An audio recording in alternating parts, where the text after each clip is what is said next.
भारत की अध्यक्षता में G20 समिट सफलतापूर्वक संपन्न हो चुका है। इस समिट की सफलता के साथ ही 5 ऐसी चीजें भी हैं जिनकी जमकर चर्चा हो रही है। इन तस्वीरों में एक खास मैसेज भी छिपा हुआ है, तो आइए उन 5 तस्वीरों के बारे में आपको बताते हैं। और इतिहास से जुड़ी हुई ये चीजें हैं, इसलिए आपको जानना भी जरूरी है। भारत की अध्यक्षता में G20 समिट सफलतापूर्वक संपन्न हो चुका है। रविवार को अंतिम सत्र को पीएम मोदी ने संबोधित किया और समापन पर ब्राजील के राष्ट्रपति लूला डी सिल्वा को G20 की अध्यक्षता सौंप दी, क्योंकि 2024 में G20 की सम्मेलन ब्राजील में ही होनी है, इसलिए प्रधानमंत्री नरेंद्र मोदी ने उनको ये अध्यक्षता सौंप दी। इस समिट की सफलता के साथ ही 5 ऐसी चीजें भी जिनकी जमकर चर्चा हो रही है। इसमें नटराज की विशाल मूर्ति, कोणार्क और नालंदा का झलक, कंट्री प्लेट पर इंडिया नाम की बजाय भारत और साबरमती आश्रम। तो आइए बताते हैं आपको इन 5 के बारे में और इसमें तस्वीरों में क्या मैसेज छिपा हुआ है, आज आपको ये भी बताएंगे। सबसे पहले जानिए नटराज मूर्ति के बारे में कि नटराज मूर्ति हमें क्या मैसेज दे रही है। भारत मंडपम में कन्वेंशन हॉल के प्रवेश द्वार पर 28 फुट ऊंची नटराज की प्रतिमा लगाई गई थी। यह प्रतिमा भगवान शिव को नृत्य के देवता और सृजन और विनाश के रूप में परिभाषित करती है। भारत मंडपम में नटराज की प्रतिमा का लगाने के पीछे धार्मिक और ऐतिहासिक दोनों कारण थे। नटराज का यह स्वरूप शिव के आनंद तांडव का प्रतीक है। नटराज की प्रतिमा में आपको भगवान शिव की नृत्य मुद्रा नजर आएगी। साथ ही वो एक पांव से दानों को दबाए हैं। ऐसे में शिव का ये स्वरूप बुराई के नाश करने और नृत्य के जरिए सकारात्मक ऊर्जा का संचार करने का संदेश देता है। अब कोणार्क के बारे में जानिए। परिवर्तन और शक्ति का प्रतीक है कोणार्क चक्र। भारत मंडपम की वेलकम स्टेज के बैकग्राउंड पर एक बड़े से पहिए की झलक दिखाई दी थी। ये ओडिशा का कोणार्क चक्र है। इसे G20 समिट में प्रदर्शन करने के कई अहम मायने हैं। कोणार्क चक्र को 13वीं सदी में राजा नरसिंह देव प्रथम के शासन में बनाया गया था। 24 तीलियों वाले चक्र को भारत के राष्ट्रीय झंडे में भी इस्तेमाल किया गया है। कोणार्क चक्र लगातार बढ़ते समय की गति, काल चक्र के साथ साथ प्रगति और निरंतर परिवर्तन का प्रतीक है।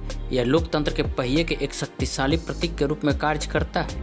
ये पहिए बताते हैं कि कैसे पूरी दुनिया सूरज की ऊर्जा से चलती है।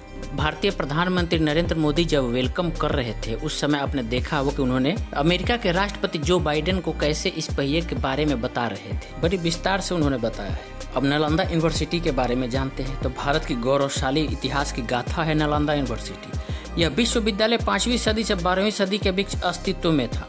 इसकी विरासत महावीर और बुद्ध के युग से चली आ रही है, जो ज्ञान के प्रसार में प्राचीन भारत की प्रगति को दर्शाती है।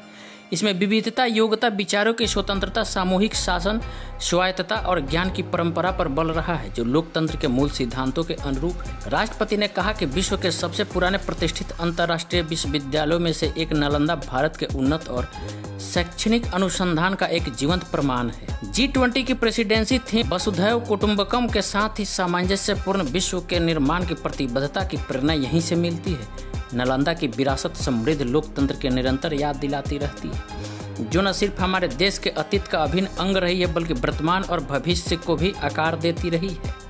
G20 बैठक में आपको एक और परिवर्तन देखने को मिला होगा, जो है नेम प्लेट। भारत के प्रधानमंत्री के आगे जो नेम प्लेट लगा था, उस पे इंडिया नहीं बल्कि भारत लिखा हुआ था। ये एक और बड़ी परिवर्तन है। इंडिया बनाम भारत को लेकर छिड़ी बहस के बीच G20 समिट के पहले सत्र में पीएम मोदी के टेबल पर रखी कंट्री प्लेट में देश का नाम इंडिया नहीं बल्कि भारत लिखा हुआ था। इससे पहले G20 या ऐसे जितने भी अंतर्राष्ट्रीय समिट होते थे, उनमें देश के लिए इंडिया नाम का इस्तेमाल होता था। पिछले साल इंडोनेशिया के बाली में जब प्रधानमंत्री मोदी G20 के समिट में शामिल हुए थे, तब उनके सामने इंडिया ही लिखा गया था। इसके जरिए सरकार ने साफ तौर पर यह मैसेज दे दिया है कि देश के नाम को लेकर सरकार का क्या रुख है। अब साबरमती आश्रम से क्या संदेश दे रहे हैं। समिट के दूसरे दिन G20 देशों के नेता राष्ट्रपति महात्मा गांधी के समाधि स्थल राजघाट पहुंचे, जहां प्रधानमंत्री नरेंद्र मोदी ने उनका स्वागत किया। इस दौरान वेलकम स्टेज के बैकग्राउंड पर साबरमती आश्रम की तस्वीर लगी हुई थी। पीएम मोदी ने पहले सभी मेहमानों को खादी का अंग वस्त्र पहनाया। उसके बाद साबरमती आश्रम के बारे में जानकारी दी। बता दें कि 1915 में गांधी जी के दक्षिण अफ्रीका से लौटने के बाद भारत में उनका पहला आश्रम 25 मई 1915 को अहमदाबाद के कोचरब क्षेत्र में स्थापित किया गया था। लेकिन गांधी जी रहने के लिए ऐसी जगह की तलाश कर रहे थे जहां वे खेती बाड़ी, पशुपालन, गौशाला, खादी का काम आदि कर सके। करीब 2 साल बाद 17 जून 1917 को साबरमती के किनारे उनका आश्रम स्थानांतरित कर दिया गया। 22 मार्च 1933 को गांधी जी ने खुद ही साबरमती आश्रम छोड़ दिया और प्रण लिया कि जब तक देश स्वतंत्र नहीं हो जाता है तब तक वे वापस इस आश्रम में नहीं लौटेंगे। 15 अगस्त 1947 को भारत स्वतंत्र देश बना और जनवरी 1948 में गांधी जी की हत्या कर दी गई और वे यहाँ कभी नहीं लौट सके। इसके जरिए पीएम मोदी ने वैश्विक नेताओं को शांति, सत्य, अहिंसा और समर्पण का संदेश भी दिया है। G20 बैठक जो भारत में हुई है उसकी भव्य अध्यक्षता भारत ने की और उसमें बहुत सारे बदलाव और बहुत सारे परिवर्तन भी देखने को मिले जो शायद किसी ने सोचा भी नहीं था। इस पे आपकी क्या प्रतिक्रिया, आप हमें कमेंट करके जरूर बताएं। दोस्तों, अगर आपको ये वीडियो अच्छा लगे तो चैनल को सब्सक्राइब कर लेना और वीडियो को ज़्यादा से ज़्यादा लाइक, शेयर और कमेंट करना।